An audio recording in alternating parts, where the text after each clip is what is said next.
فرزند زہرا یہ حالات برے ہیں۔ کاشانۂ بصیرت ایک ایسا مکمل یوٹیوب چینل جس پر محروم بصارت کے لیے بالخصوص اور تمام افراد کے لیے بالعموم سینکڑوں کی تعداد میں اسلامی کتب دستیاب ہیں۔ لہذا گزارش ہے کہ آپ اپنی ذمہ داری نبھاتے ہوئے کاشانۂ بصیرت کو سبسکرائب کرنے کے ساتھ ساتھ بیل آئیکن کو پریس کیجیے تاکہ آپ علم کے حصول کے ساتھ ساتھ مذہب اہل بیت کی اشاعت میں بھی اہم کردار ادا کرتے رہیں۔ کاشانۂ بصیرت، کاشانۂ بصیرت، کاشانۂ بصیرت۔ فرزند زہرا یہ حالات برے ہیں۔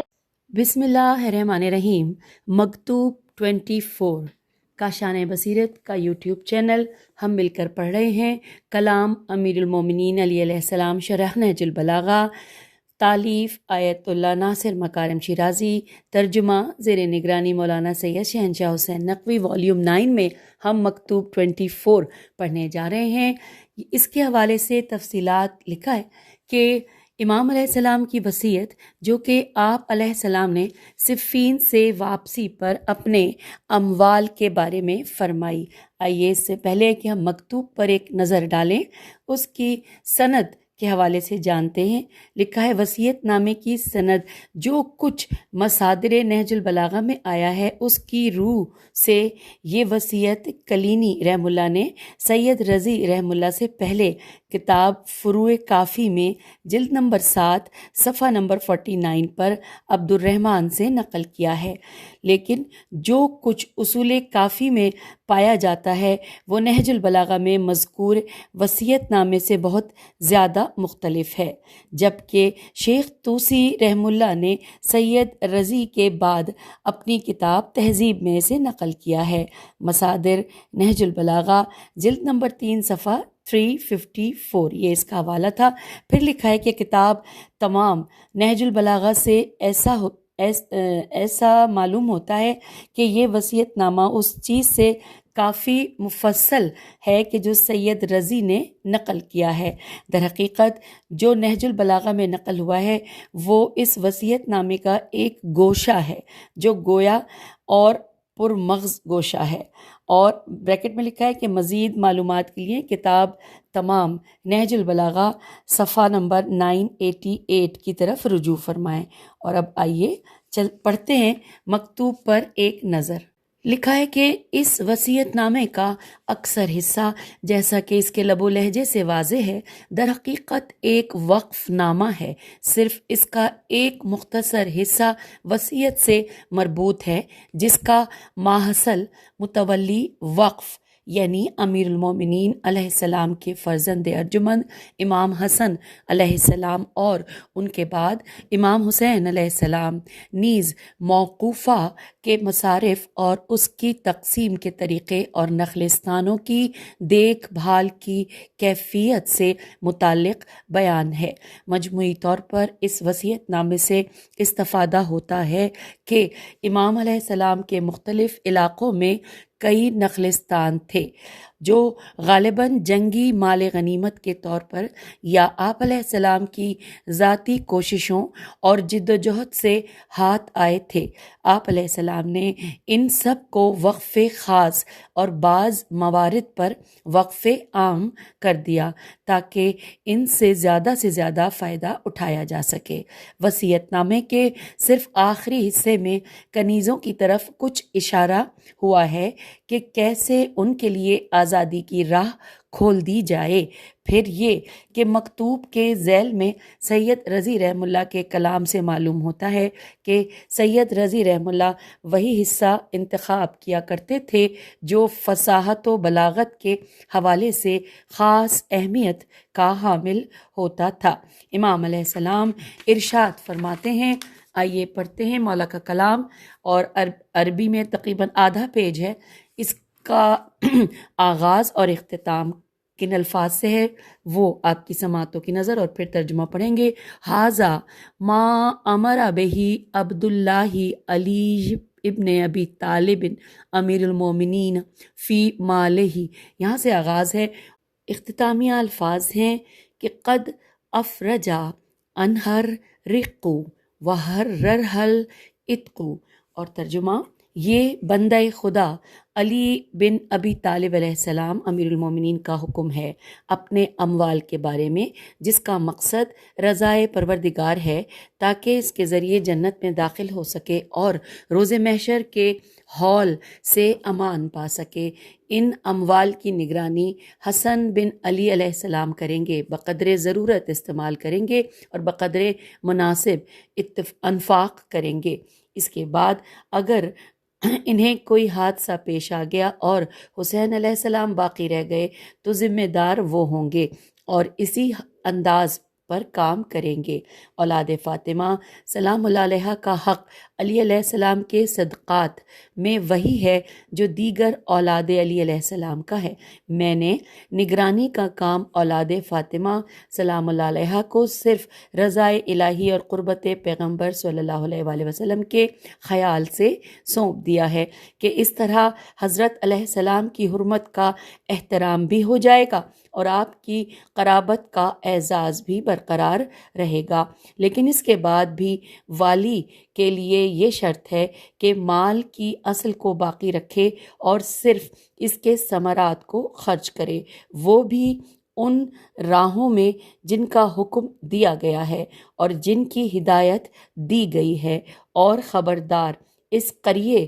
کے نخلستان میں سے ایک پودا بھی فروخت نہ کرے یہاں تک کہ زمین دوبارہ بونے کے لائق نہ رہ جائے۔ میری وہ کنیزیں جن سے میرا تعلق رہ چکا ہے اور ان کی اولاد بھی موجود ہے یا وہ حاملہ ہیں، ان کو ان کی اولاد کے حساب میں روک لیا جائے اور انہیں کا حصہ قرار دے دیا جائے۔ اس کے بعد اگر بچہ مر جائے اور کنیز زندہ رہ جائے تو اسے آزاد کر دیا جائے کہ گویا اس کی غلامی ختم ہو چکی ہے اور آزادی حاصل ہو چکی ہے۔ انورٹڈ کاما کلوز ہوا، ترجمہ مکمل ہوا، اور اب پڑھتے ہیں شرح و تفسیر۔ یہاں پر ہیڈنگ ہے موقوفے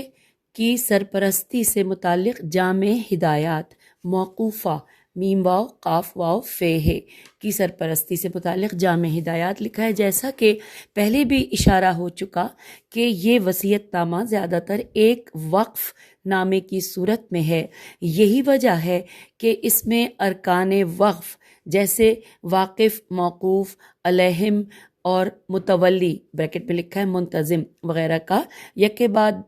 دیگر ذکر ہوا ہے۔ پہلے واقف اور اس کے اصل مقصد کے بارے میں گفتگو ہوئی ہے۔ چنانچہ مولا فرماتے ہیں کہ یہ بندہ خدا علی ابن ابی طالب علیہ السلام امیر المومنین کا حکم ہے اپنے اموال کے بارے میں کہ جس کا مقصد رضائے پروردگار ہے تاکہ اس کے ذریعے جنت میں داخل ہو سکے اور روز محشر کے ہول سے امان پا سکے۔ Inverted Cama close. اس عبارت سے بخوبی استفادہ ہوتا ہے کہ قصد قربت جو کہ وقف کی شرائط میں سے ایک ہے، اس وقف نامے میں امام علیہ السلام کا محور توجہ ٹھہرا ہے اور بلا فاصلہ واقف کے نام کے بعد اس کی طرف اشارہ ہوا ہے۔ امام علیہ السلام کے اپنے اسم مبارک کے بعد امیر المومنین علیہ السلام کا ذکر کرنا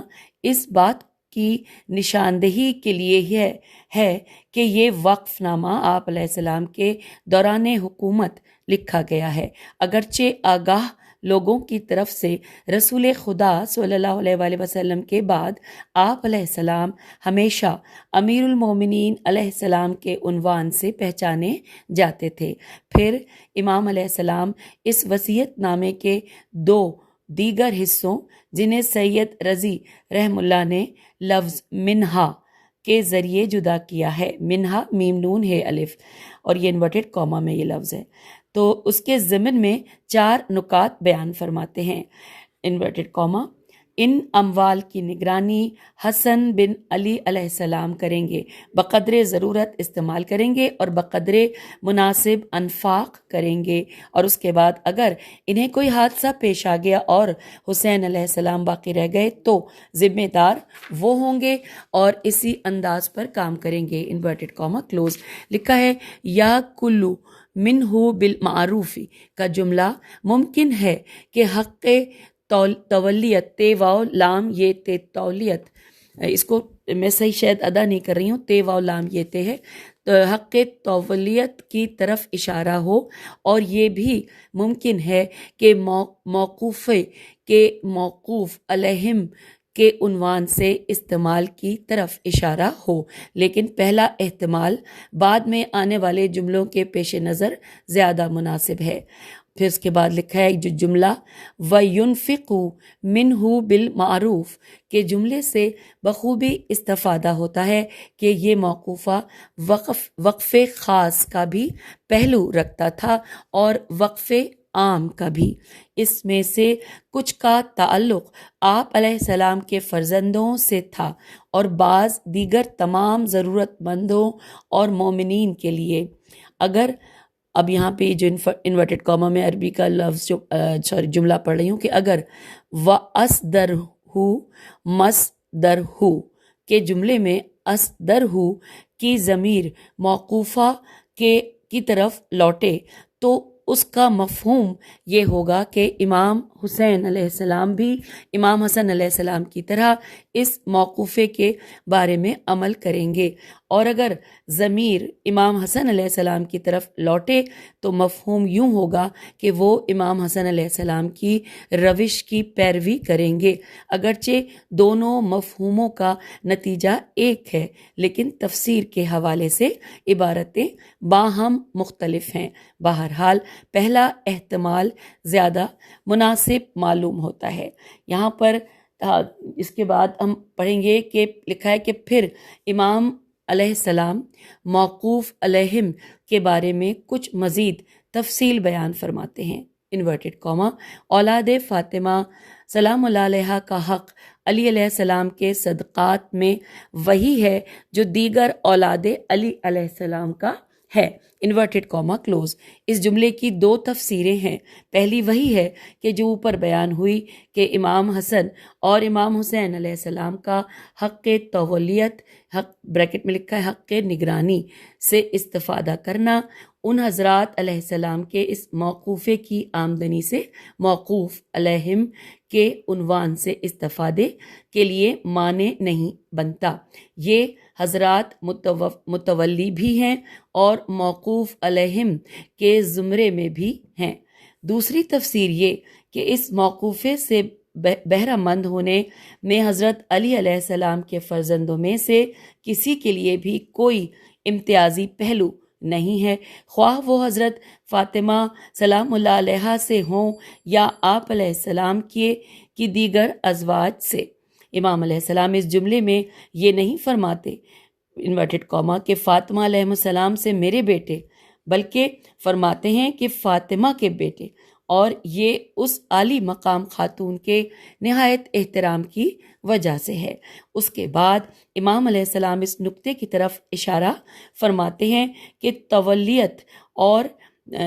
تولیت لام پہ یہاں تشدید ہے، تولیت اور نگرانی کیوں فرزندان فاطمہ علیہ السلام کے سپرد کی گئی ہے اور دیگر فرزندوں کے حوالے کیوں نہیں کی گئی۔ آپ علیہ السلام فرماتے ہیں انورٹڈ کاما کہ میں نے نگرانی کا کام اولاد فاطمہ سلام اللہ علیہ کو صرف رضا الہی اور قربت پیغمبر صلی اللہ علیہ وآلہ وسلم کے خیال سے سونپ دیا ہے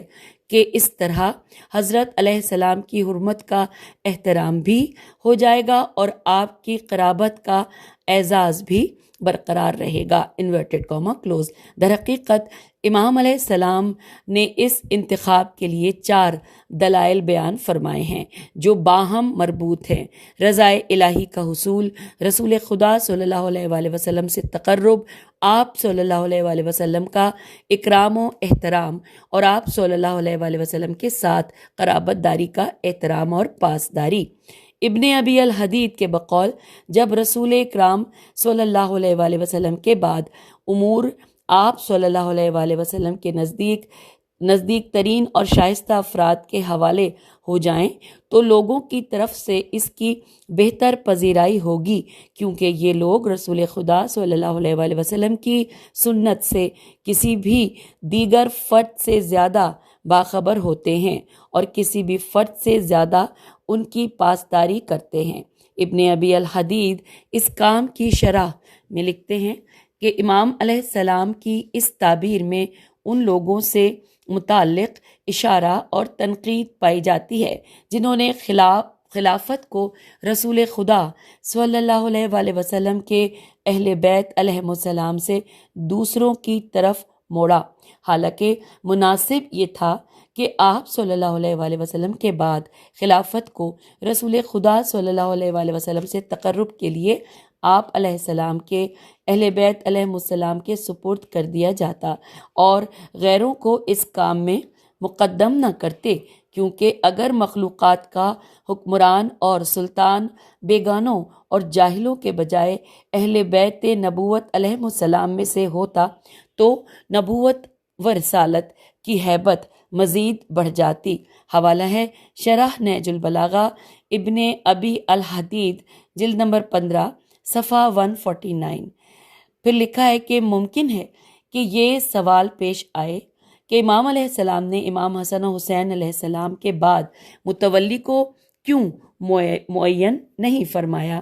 تو لکھا ہے کہ اس کا جواب یہ ہے کہ امام علیہ السلام نے جواب بیان فرمایا ہے، چنانچہ ان تمام روایات میں جن میں یہ وصیت نامہ مکمل طور پر نقل ہوا ہے یہ جواب تفصیلی طور پر دیکھا جا سکتا ہے، مگر مرحوم سید رضی رحمہ اللہ نے اپنی انتخابی روش کی بنا پر اس حصے کو حذف کر دیا ہے۔ خلاصہ یہ ہے کہ امام علیہ السلام نے امام حسن و حسین علیہم السلام کے بعد تولیت کو اپنے دیگر فرزندوں کی طرف اور ان میں کوئی قابل قبول فرد نہ ہونے کی صورت میں آل ابو طالب علیہ السلام میں سے دیگر افراد کی طرف منتقل فرمایا ہے، اور اگر ان میں بھی کوئی قابل قبول شخص نہ ہو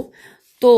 اس ذمہ داری کے لیے بنی ہاشم میں سے کسی شخص کا انتخاب کیا جائے۔ اور یہاں پر حوالے میں لکھا ہے کہ مزید جاننے کے لیے فروع کافی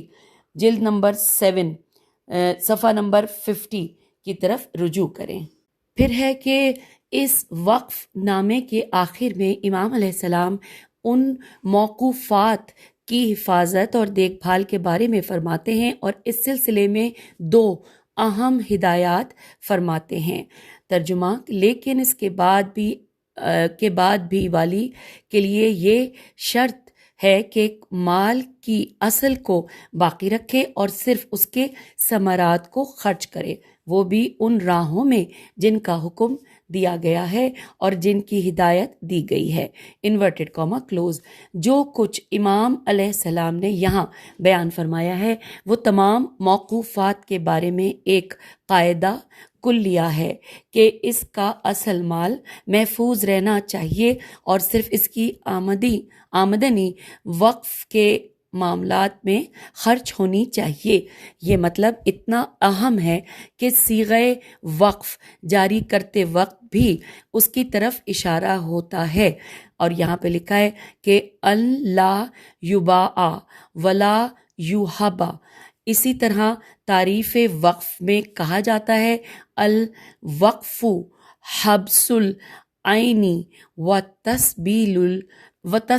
الثمراتی، لیکن امام علیہ السلام نے اسے تاکید کے عنوان سے ذکر فرمایا ہے کہ کہیں کسی کو موقوف علیہم سے متعلق یہ خدشہ نہ ہو کہ وہ موقوف علیہم نخلستان کے کچھ حصے کو بیچ کر اس کی قیمت سے فائدہ اٹھائیں گے۔ لکھا ہے پھر امام علیہ السلام دوسری ہدایت میں یوں فرماتے ہیں انورٹڈ کاما، اور خبردار اس قریے کے نخلستان میں سے ایک پودا بھی فروخت نہ کرے یہاں تک کہ زمین دوبارہ بونے کے لائق نہ رہ جائے، انورٹڈ کاما کلوز۔ پھر لفظ ہے ودیعتا،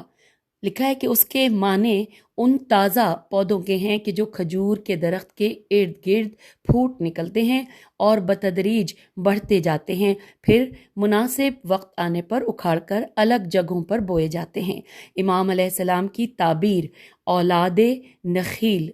اس مطلب کی طرف اشارہ ہے۔ اس کام کے دو فائدے ہیں۔ پہلا یہ کہ نخلستان کی خالی جگہیں اس وجہ سے پر ہو جاتی ہیں، اور امام علیہ السلام کی تعبیر کے مطابق، اب یہاں پہ عربی کا وہ ہے کہ تشکلا ارضھا غرفن، کہ اس جملے کا مفہوم جیسا کہ سید رضی رحم اللہ وصیت نامے کے آخر میں اس کی وضاحت کرتے ہیں، یہ ہے کہ کھجور کے نئے پھوٹنے والے پودوں سے اتنا استفادہ کیا جائے کہ نخلستان پر ہو جائے اور دیکھنے والے کو اس کو پہچاننا مشکل ہو جائے کہ کیا یہ وہی نخلستان ہے جو پہلے دیکھا تھا یا کوئی اور ہے۔ بہرحال ان موقوفات کی آباد کاری کی توسیع پر امام علیہ السلام کی تاکید قابل توجہ ہے، خصوصاً یہ کہ کہا گیا ہے کہ کھجور کے پیڑ کے ارد گرد پھوٹنے والے تازہ پودوں کو اگر وقت سے پہلے کاٹ کر بیچ دیا جائے تو بعض اوقات یہ خود نخلستان کو نقصان پہنچاتا ہے، لہٰذا ضروری ہے کہ ان پودوں کو اپنے معینہ وقت تک حفاظت کی جائے، ان پودوں کی اپنے معینہ وقت تک حفاظت کی جائے، اور اس کے بعد امام علیہ السلام کے فرمان کے مطابق نیز وقف نامے کے اصل مفہوم کو مد نظر رکھتے ہوئے انہیں اسی نخلستان میں ایسی جگہ پر بویا جائے جو ان کی پرورش اور رشد کے لیے سب سے زیادہ مناسب ہو۔ یہ فرمان نہ صرف امام علیہ السلام کے وقوفات بلکہ تمام موقوفات کے لیے قابل توجہ ہے، اگرچہ بعض نفع پرست متولی اس کے برعکس عمل کرتے ہوئے نخلستان کو نقصان پہنچاتے ہیں، کیونکہ اگر نخلستان کھجور کے پیڑوں سے پر نہ ہو تو وہ سردی اور گرمی سے جلد متاثر ہو جاتے ہیں، لیکن اگر اس کی زمین کھجور کے درختوں سے بھرپور ہو تو اس کو ہونے والے نقصانات کم ہوں گے۔ اس کلام کا یہ مطلب نہیں کہ درختوں کے درمیانی فاصلوں کو نظر انداز کیا جائے، کیونکہ یہ بھی باغ کی کمزوری کا سبب ہوگا۔ اس نکتے کے ضمن میں ہمیں یہ بھی خیال رکھنا چاہیے کہ تازہ پھوٹنے والے کھجور کے پودے کبھی ممکن ہے کہ منافع میں شامل نہ ہوں اور فروخت وقف کی حرمت اس پر لاگو نہ ہو، مگر اس کے باوجود امام علیہ السلام فرماتے ہیں کہ جب تک خود نخلستان کو ان کی ضرورت ہے انہیں نخلستان سے باہر فروخت نہ کیا جائے۔ امام علیہ السلام وقف سے مربوط مسائل کے بیان کے بعد اس وصیت نامے کے اختتام پر اپنی ان کنیزوں کا تذکرہ فرماتے ہیں کہ جو آپ علیہ السلام کی زوجیت میں تھیں، اور ان کی وضعیت واو زواد عین یہ تے کو اس طرح واضح فرماتے ہیں کہ آپ علیہ السلام کے دنیا سے رخصت ہونے کے بعد وہ سب آزاد ہوں گی۔ آپ علیہ السلام نے فرمایا انورٹڈ کاما میری وہ کنیزیں جن سے میرا تعلق رہ چکا ہے اور ان کی اولاد بھی موجود ہے یا وہ حاملہ ہیں، ان کو ان کی اولاد کے حساب میں روک لیا جائے اور انہی کا حصہ قرار دے دیا جائے۔ اس کے بعد اگر بچہ مر جائے اور کنیز زندہ رہ جائے تو اسے آزاد کر دیا جائے کہ گویا اس کی غلامی ختم ہو چکی ہے اور آزادی حاصل ہو چکی ہے، انورٹڈ کاما کلوز۔ اس زمانے میں امام علیہ السلام کی کئی کنیزیں تھیں جو آپ علیہ السلام کی زوجیت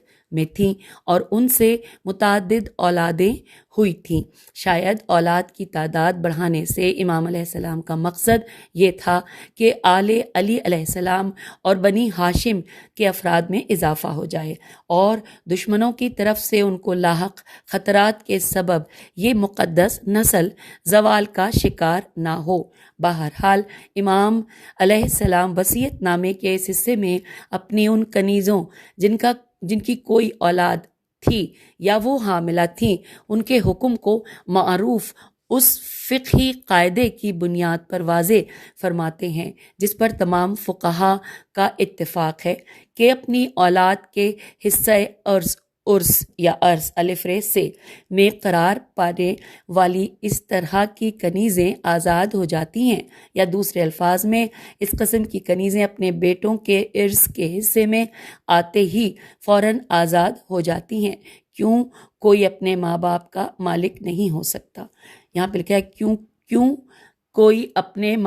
کوئی بھی اپنے ماں باپ کا مالک نہیں ہو سکتا، بس یہی جملہ ہے۔ پھر لکھا ہے کہ مگر اس عبارت میں ان کنیزوں کی بابت کچھ ذکر نہیں ہوا ہے کہ جو صاحب اولاد نہیں، البتہ ان روایات میں جو اس وصیت نامے سے متعلق اصول کافی وغیرہ میں مفصل طور پر نقل ہوئی ہیں، ان بے اولاد کنیزوں کے بارے میں بھی بیان ہوا ہے کہ امام علیہ السلام نے ان سب کی آزادی کا حکم دیا ہے، مگر سید رضی رحم اللہ نے اپنے انتخاب و اختصار کی روش کے پیش نظر صرف اسی حصے پر اکتفا کیا ہے جس میں صاحب اولاد کنیزوں کا ذکر ہوا ہے۔ یہ اس بات کی نشاندہی کرتا ہے کہ امام علیہ السلام غلام باندیوں کی آزادی کو کس قدر اہمیت دیتے تھے۔ آپ علیہ السلام نے اپنی پربرکت زندگی میں بعض روایات کی بنا پر 1000 غلام اپنی کمائی سے خرید کر آزاد کیے۔ انہو آتقا الفا نسمتن من قدیدتی، اور یہاں پر حوالہ دیا ہے بہار الانوار جلد نمبر 41 صفحہ 32 روایت نمبر 3۔ چلتے ہیں آگے۔ اسلام میں غلاموں کو آزاد کرنے کا تدریجی لائحہ عمل ایک وسیع موضوع ہے جو اس بات کی غمازی کرتا ہے کہ اسلام نے اس معاشرے میں بھی جس کے تانے بانے غلامی سے جڑے ہوئے تھے اپنی بنیاد انسانوں کی آزادی پر استوار کی ہے، مگر اس مقصد کو پانے کے لیے ایک مفصل اور طویل المدت لائحہ عمل طے کر رکھا تھا، کیونکہ سب لونڈی باندیوں کو فوراً آزاد کرنا بہت زیادہ کشیدگی کا باعث بنتا تھا، یہاں تک کہ بہت سے غلاموں کی بے چارگی اور نابودی کا بھی سبب بنتا تھا۔ یہاں پر لکھا ہے کہ مزید تفصیل کے لیے تفسیر نمونہ جلد نمبر 21 صفحہ 412 سے 423 کی طرف رجوع کریں۔ جملہ فَإِن مَاتَ وَلَدُهَا اس نقطے کی طرف اشارہ ہے کہ کوئی یہ نہ سوچے کہ اگر کوئی کنیز حاملہ یا صاحب اولاد ہو اور اس کا بیٹا مولا علی کی رحلت کے بعد دنیا سے چلا جائے تو وہ کنیز پھر کنیزی کی حالت پر لوٹ آئے گی۔ امام علیہ السلام فرماتے ہیں کہ اس کی کنیزی اٹھ گئی ہے اور آزادی اس کے تعاقب میں آئی ہے، یعنی وہ دوبارہ کنیزی کی طرف لوٹ نہیں سکتی۔ اور پھر یہاں پر لکھا ہے کہ سید رضی رحم اللہ فرماتے ہیں اس وصیت میں حضرت علیہ السلام کے ارشاد ودیت بھی فروخت نہ کیا جائے، یہ انورٹڈ کاما میں ہے کہ ودیت بھی فروخت نہ کیا جائے انورٹڈ کاما کلوز میں۔ ودیت سے مراد خرمے کے چھوٹے درخت ہیں کہ جن کی جمع ودی ہوتی ہے، اور حتیٰ تشکلہ ارضھا غراسن ایک فصیح ترین کلام ہے جس کا مقصد یہ ہے کہ زمین میں کھجور کی درخت کاری اتنی زیادہ ہو جائے کہ دیکھنے والا اس کی اصل حیت کا اندازہ نہ کر سکے اور اس کے لیے مسئلہ مشتبہ ہو جائے کہ شاید یہ کوئی دوسری زمین ہے۔ یہاں پر ہم نے شرح و تفسیر مکمل کی اور اب ہم پڑھیں گے نکات۔ یہاں پر 2 پوائنٹس ہیں، یعنی پہلے ہے ایک تو یہ ہے کہ 2 سوالوں کا جواب یہ ہم پڑھیں گے، اور دوسرا اسلام میں وقف کی اہمیت۔ آئیے پڑھتے ہیں 2 سوالوں کا جواب۔ اس وصیت نامے کے بارے میں چند سوال پیش کیے گئے ہیں۔ ایک، وصیت نامے کی تعبیر سے استفادہ ہوتا ہے کہ امام علیہ السلام کی ملکیت میں کافی اموال تھے جو آپ علیہ السلام نے اپنی حیات میں وقف کر دیے تھے۔ آپ علیہ السلام نے اپنے غیر معمولی زہد و تقوی کے باوجود یہ سارے اموال کہاں سے حاصل کیے؟ یہ سوالیہ نشان لکھا ہے۔ جیسا کہ اوپر بیان ہوا کہ امام علیہ السلام کے 3 منابع آمدنی تھے، میم نون الف بے عین منابع آمدنی تھے، ان میں سے ایک اموال غنیمت کا حصہ تھا جو اسلام کے تمام مجاہدوں میں تقسیم ہوتا تھا اور کبھی اس سے کافی رقم حاصل ہوتی تھی۔ دوسرا ہے منبع مفتوحہ اراضی کا محصول تھا کہ جو صرف مجاہدوں کے لیے نہیں بلکہ تمام مسلمانوں کا حق تھا۔ اسلامی فتوحات کے بعد اس کی مقدار میں کافی حد تک اضافہ ہوا تھا اور ان میں سے بھی ایک حصہ امام علیہ السلام کے لیے پہنچتا تھا۔ تیسرا یہ کہ امام علیہ السلام نے سالہ سال درخت کاری اور نخلستانوں کی آباد کاری میں گزارے اور بہت سے باغات اگائے۔ پھر آپ علیہ السلام نے انہیں وقف عام اور خاص کیا، ان میں سے کچھ اپنے فرزندوں اور کچھ آل ابی طالب علیہ السلام اور بنی ہاشم کو دیا، جبکہ کچھ حصہ اللہ کی راہ میں بخش دیا۔ جو اموال آپ علیہ السلام سے بطور ارث رہ گئے تھے ان کی تعداد بہت کم تھی۔ روایات میں بھی آیا ہے کہ رسول خدا صلی اللہ علیہ وآلہ وسلم کے بھی بہت سے اموال اور باغات تھے جنہیں خلفاء نے اس بہانے سے کہ انبیاء علیہ السلام کوئی چیز عرس کے طور پر الف ر سے عرس یا عرس کے طور پر نہیں چھوڑتے، بیت المال میں جمع کیا۔ ابن عبد ربا کتاب استیعاب عین ہے الف تے سین تے یہ عین الف بے میں لکھتے ہیں کہ حضرت علی علیہ السلام اس حال میں شہید ہوئے کہ آپ نے نہ کوئی مال اپنے لیے ذخیرہ کیا تھا اور نہ دنیاوی نعمت۔ حوالہ ہے کتاب استیعاب جلد نمبر 3 صفحہ 1126۔ پھر لکھا ہے کہ ابن ابی الحدید بھی ان معترضین سے نقل کرتے ہیں جنہوں نے حضرت علی علیہ السلام پر اعتراض کرتے ہوئے کہا کہ ابو بکر جب دنیا سے گئے تو کوئی درہم و دینار نہیں چھوڑ گئے تھے، لیکن علی علیہ السلام جب دنیا سے رخصت ہوئے تو بہت سے نخلستان یادگار چھوڑ گئے تھے۔ پھر وہ اس کا جواب دیتے ہوئے لکھتے ہیں کہ یہ بات سب جانتے ہیں کہ علی علیہ السلام نے ذاتی مشقت سے مدینے میں کئی چشمے مثلاً ینبعو اور سویعو جاری کر دیے اور ان کے ذریعے بنجر زمینوں کو آباد کیا، پھر ان سب کو اپنی ملکیت سے خارج کر کے مسلمانوں کے لیے وقف کر دیا، اور آپ علیہ السلام اس حال میں دنیا سے رخصت ہوئے کہ ان میں سے آپ کے پاس کوئی چیز باقی نہ تھی۔ آپ علیہ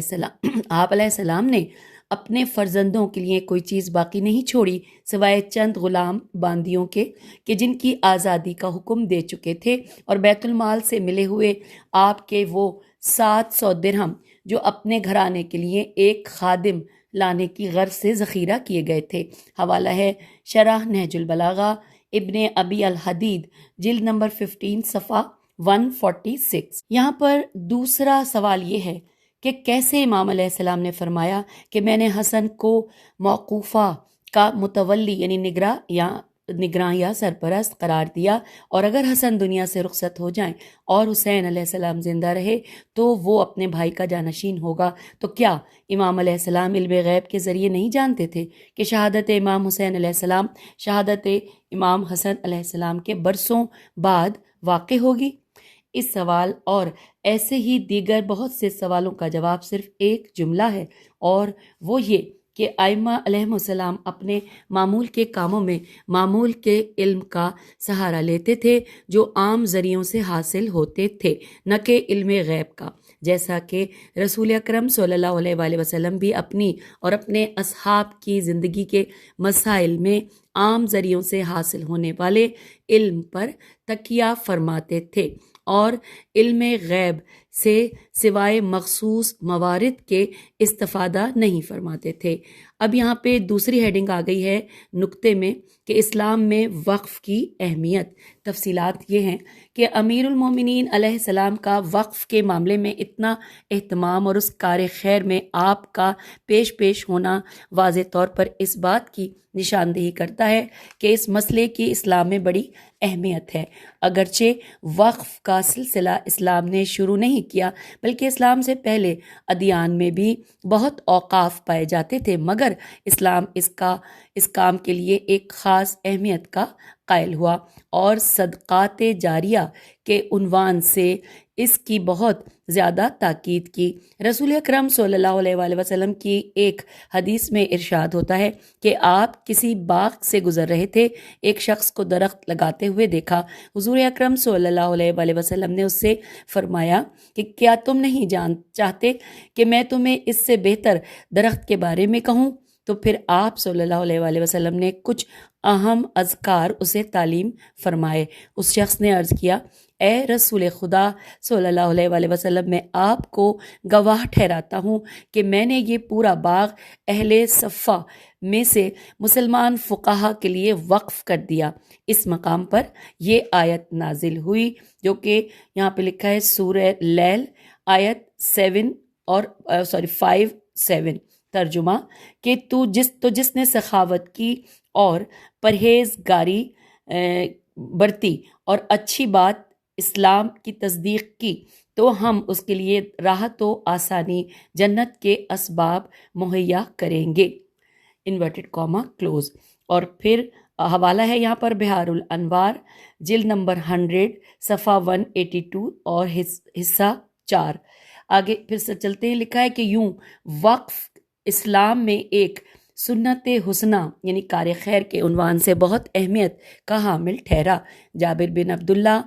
انصاری سے منقول بعض روایات میں آیا ہے کہ سبھی مالدار اصحاب کوئی نہ کوئی وقف اپنی یادگار چھوڑ گئے۔ امالی شیخ توسی رحم اللہ میں امام جعفر صادق علیہ السلام سے نقل ہوا ہے کہ آپ علیہ السلام نے فرمایا، انورٹڈ کاما بہترین چیز جو آدمی اپنی یادگار چھوڑ جاتا ہے وہ 3 ہیں: نیک اولاد جو اس کے لیے طلب مغفرت کرتی ہے، نیک سنت جس میں لوگ اس کی پیروی کرتے ہیں، اور وہ صدقہ جو اس کے بعد جاری رہتا ہے۔ حوالہ ہے وسائل الشیعہ جلد نمبر 13 کتاب الوقوف والصدقات باب نمبر 1 حصہ نمبر 10۔ اس سلسلے میں بہت سی احادیث پائی جاتی ہیں۔ اس بات پر توجہ ہونی چاہیے کہ مادہ پرستی اور زر اندوزی کے سد باب کے طریقوں میں سے ایک وقف کی سنت کو زیادہ سے زیادہ فروغ